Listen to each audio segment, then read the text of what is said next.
My dear audience, আসসালামু আলাইকুম। উসমান সাল মেডিকেল সার্ভিসেস ইউটিউব চ্যানেলের পক্ষ থেকে আপনাদেরকে জানাই স্বাগতম।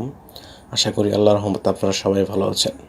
বন্ধুগণ, আজকের ভিডিওতে আমি আপনাদেরকে বাচ্চা কিংবা প্রাপ্তবয়স্কদের মুখে রুচি বাড়ায়, ক্ষুধামন্দা দূর করতে সাহায্য করে, ক্যান্সার প্রতিরোধ করে, স্নায়ুতন্ত্র গঠনে ভূমিকা রাখে এবং রোগ প্রতিরোধ ক্ষমতা বৃদ্ধি করে এমন একটি মাল্টিভিটামিন সিরাপ সম্পর্কে আলোচনা করব।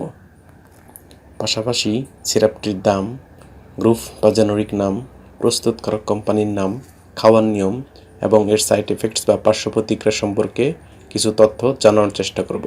তবে ভিডিওটি শুরু করার আগে আপনাদের প্রতি অনুরোধ, আপনি যদি আমার চ্যানেলে নতুন হয়ে থাকেন তাহলে অবশ্যই চ্যানেলটি সাবস্ক্রাইব করে নতুন নতুন ভিডিও পেতে লাইক, কমেন্টস এবং শেয়ার করবেন।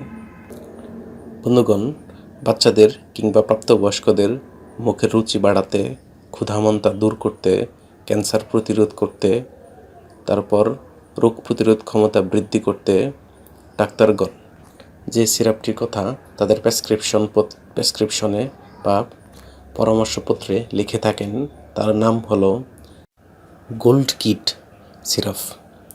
এটির গ্রুপ বা জেনারিক নাম হলো multivitamin and cod liver oil এবং এটির উৎপাদনকারী প্রতিষ্ঠানের নাম হচ্ছে Orion Pharma limited. Gold kit syrup, যেটি 100 ml বোতল, সেটির দাম মাত্র 90 টাকা। এই সিরাপটি এমন একটি সিরাপ যেটিতে রয়েছে 8টি ভিটামিন এবং কড লিভার অয়েল। এটি খাওয়ার নিয়ম হচ্ছে 1 মাস থেকে 12 মাস বয়সী শিশুদের ক্ষেত্রে প্রতিদিন দিনে একবার 2.5 মিলি করে বা হাফ চা চামচ করে খাওয়াতে পারবেন। যাদের বয়স 1 বছর থেকে 4 বছর তারা প্রতিদিন একবার করে 5 মিলি বা 1 চা চামচ করে খাওয়াতে পারবেন।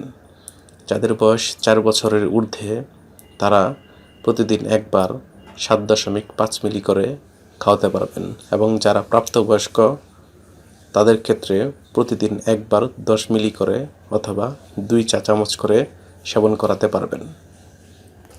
এই সিরাপটি খাওয়ার পর তেমন কোনো পার্শ্ব প্রতিক্রিয়া না দেখা গেলেও সামান্য অ্যালার্জিক রিয়াকশন দেখা দিতে পারে।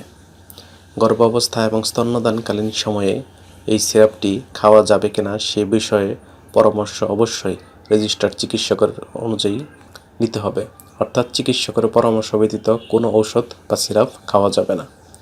এই সিরাপটি আলো ও তাপ থেকে দূরে ঠান্ডা এবং শুষ্ক স্থান রাখতে হবে এবং অবশ্যই শিশুদের হাতের নাগালের বাইরে রাখতে হবে। ধন্যবাদ।